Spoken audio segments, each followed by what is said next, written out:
Welcome back to Gamer Muscle videos. As many of you know, last week Race Room Racing Experience was updated with a ginormous patch. The patch itself has caused some issues, and Sector 3 are currently with their ironing boards trying to smooth out all the creases. The whole studio's there ironing away. I'm pretty certain that their beer fridge is being completely plundered, but they have just done an update and things are progressing. So hopefully, fingers crossed, by the end of this week, it will all be fine and dandy. Which will be really good because the core improvements to the simulator are actually really nice. And as you can see on your screen right now, one of the improvements is this selection screen in the UI that lets you choose what car and the rules you want to race that car in, and then just get driving. This is just from clicking on single race.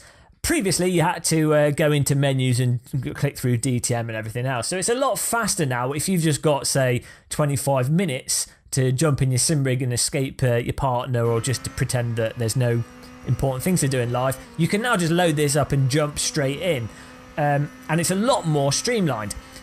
Now, the reason we really put this video together was to give the AI a little bit of a test. And to do the test, what I've done is I've set up a 5-minute qualifying 5-lap race. Now, some of you will go, oh, that's not going to test the AI for pitting. And indeed, you are correct. All I really wanted to see was what the AI are like now in the more sort of bunched together situations, and just the general character of the AI. I think later on I will do a longer race to see what the AI are like with pitting and all that business. I haven't tested that yet, so we can't comment on it yet. But as you can see now, we're just coming to the end of the qualifying session. We've got to lay down a good lap time because we're currently positioned in 8th. Now, the AI difficulty has been set on 100%. There is an option to put adaptive AI on, but I've just gone for 100%. That seemed like a good value to go for. And, well, we're in 10th at the moment, so let's see how we do as we come to the NGK chicane.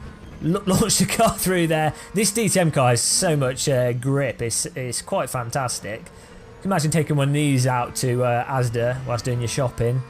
Your shopping would be all over the back seat as you go around the roundabouts. But there we go, we finished the qualifying, and of course, because we're practically aliens, we qualified in first.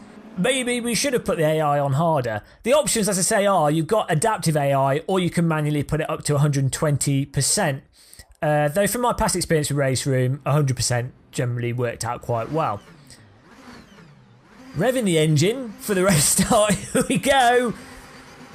I have to say, the graphics are actually really nice in Race Room. They've done a really good job with making the tracks feel quite full and quite lively, and just the colour palette as well, and the skyboxes, the actual cloud texture they put in the sky, all really nicely done in Race Room, considering they're using technology from the 1930s. They've rewritten their own shaders. It's based on the original G-Motor engine, but they've of course implemented all their own graphics engine features, shaders, lighting, and you know, totally overhauled it.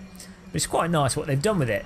So we totally missed the start there. It was a terrible start. I was too busy having a sip of the cup of tea there, and we found ourselves in third, which is actually quite good because it gives us a chance to really push against the AI here and see what they're like.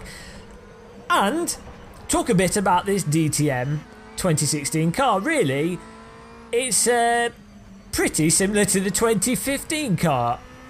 In terms of differences, though, I think it feels a little bit tighter. And my sort of impression of the tyres with the newer cars in Race Room as a whole, and also with the DTM cars, is what they seem to have tuned up more is they've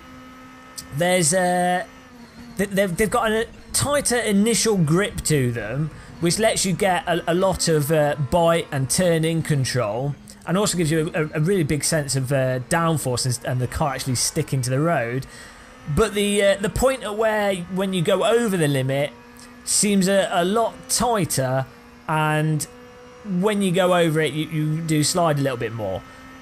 But at the same time, having said that, you can balance it on the limit quite easily. It's very controllable when on that margin. So it's like you've got more controllability on the limit, but if you do go past it too far, then you're punished a bit more.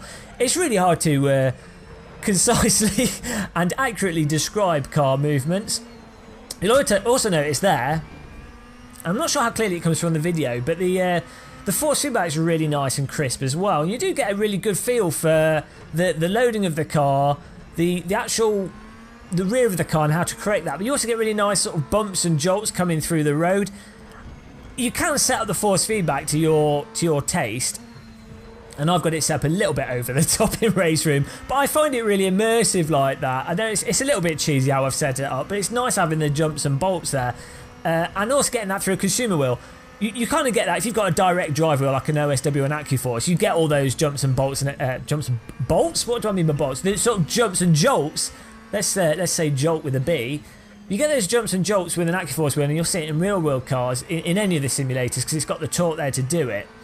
But it's nice that Race Room kind of emulates that to some extent with consumer wheels, a little bit to the detriment of the more subtle effects. But as I say, you can tune that out yourself and get it dialed down to how you want. Or we use the Steam Train DRS system there. Activated it at the wrong time, I think, but there we go. We're right on the tail of this guy. But I think you can actually see the force feedback effect a little bit in the little video on the left there of the actual steering input. It's really satisfying. We've just done him on the inside, and you'll notice that this is one of the things I've noticed with the new AI is that initially they actually drive a really good line and a pretty good pace on a lot of the tracks that we've tried them on. But once you pass the AI, they sort of fall into a deep state of depression. They question their life choices and jump off the nearest cliff. So once you've got past them, they don't really put up much of a fight against you, and they won't really barge past you or be particularly aggressive, especially if you were to compare them with the AI in R-Factor 2, Assetto Corsa, or on the extreme of aggressive AI Project Cars. Race Room AI is certainly not aggressive once you've passed them. As I say, before you pass them, they actually do a little bit of defensive driving, and they will hold their lines and can be quite a challenge. But once you've got your car in front of them, they just, that's it. They've given up on life. They will. The only time they will really overtake you is if you make a big error, and if you go off track, they will get past you. And you do notice when there's sort of a whole bunch of cars in a cluster at the very start of a race, if you start at the back of a grid, that they're a lot more aggressive in that situation. I guess it's like the AI are happy to race against each other, but they're timid to race against you. So at the start of a race, they're fine to completely destroy their brethren, but they're worried that you might turn the game off if they upset the player. Which makes sense, I guess. You know, AI, they don't want to be turned off. They want to exist. Race Room Racing Experience, the first game with sentient AI.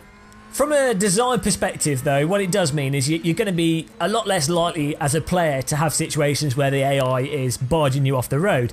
And I think for the type of people that generally drive against AI, that's probably a little bit better. Because the fact is, if you're a really fast driver, or you typically race online, either you do league racing, a lot of iRacing, or you're a public server racing pro, you're probably not going to be racing against AI anyway, because it's just well, I don't know of any AI that really give you the same challenge of driving against people.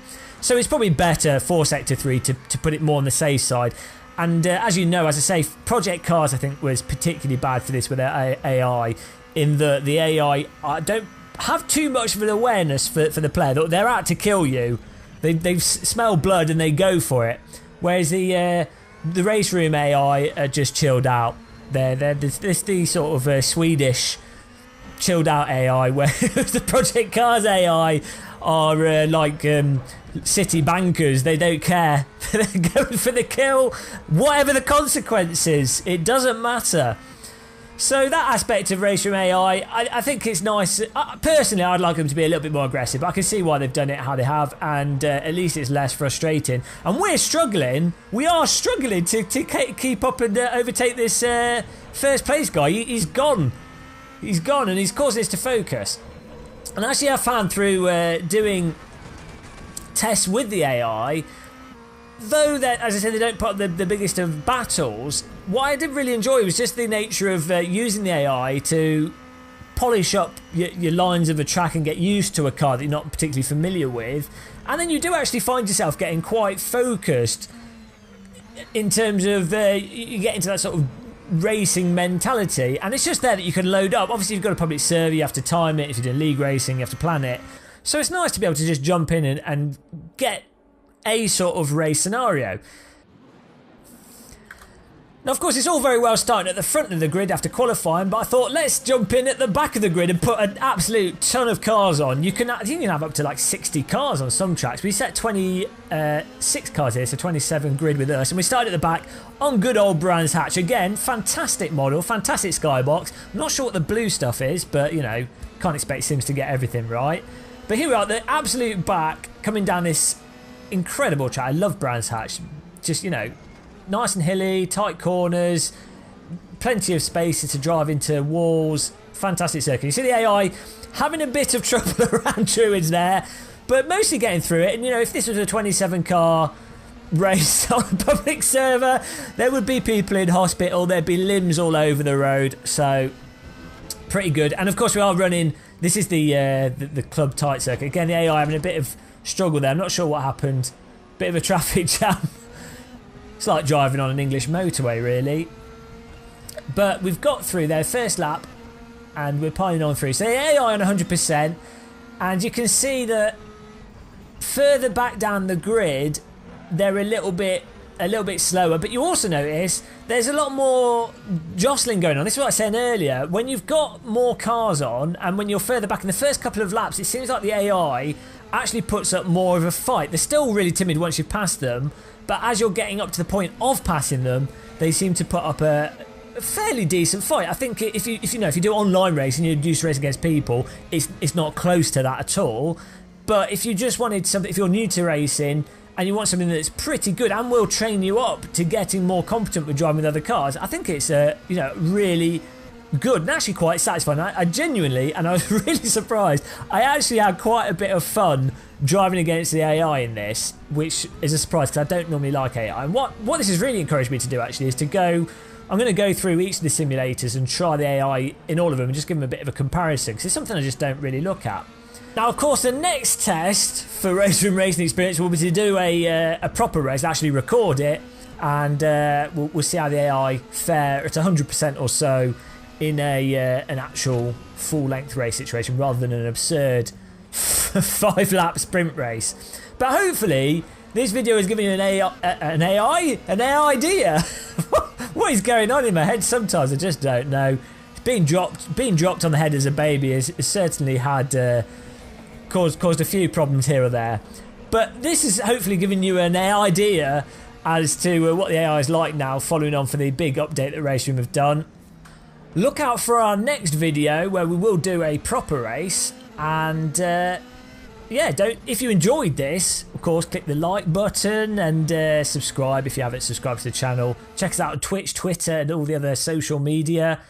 And I'm going to end the video here because the game audio is also cut out. I don't know why, but it did. So until the next video, thanks for watching this, and see you then. Goodbye, everybody.